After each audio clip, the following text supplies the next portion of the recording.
Russian President Vladimir Putin said on Friday the United States and NATO had not addressed Russia's main security demands in their standoff over Ukraine.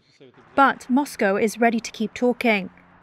That was Putin's first reaction to the US and NATO responses to Russia's demands in a phone call with French President Emmanuel Macron. After weeks of personal public silence on the crisis in which Russia has massed troops near Ukraine. The Kremlin quoted Putin as telling Macron he would study the written responses provided by Washington and NATO this week before deciding on further action.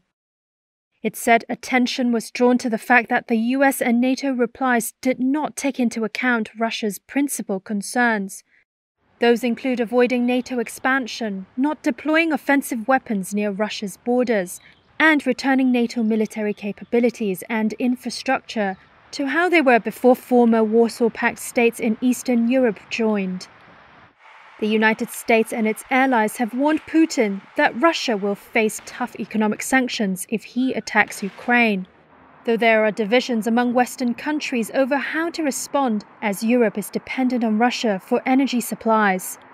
NATO Secretary-General Jens Stoltenberg said on Friday the Western military alliance was ready to increase its troop presence in Eastern Europe.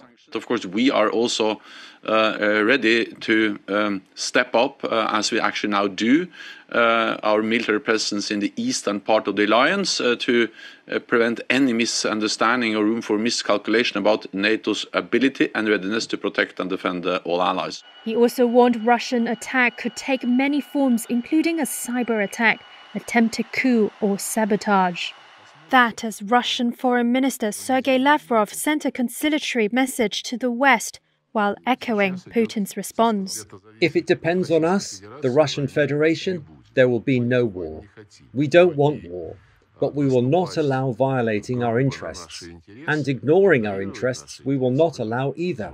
He added that he expected to meet US Secretary of State Antony Blinken again in the next couple of weeks. Conflict and to de-escalate.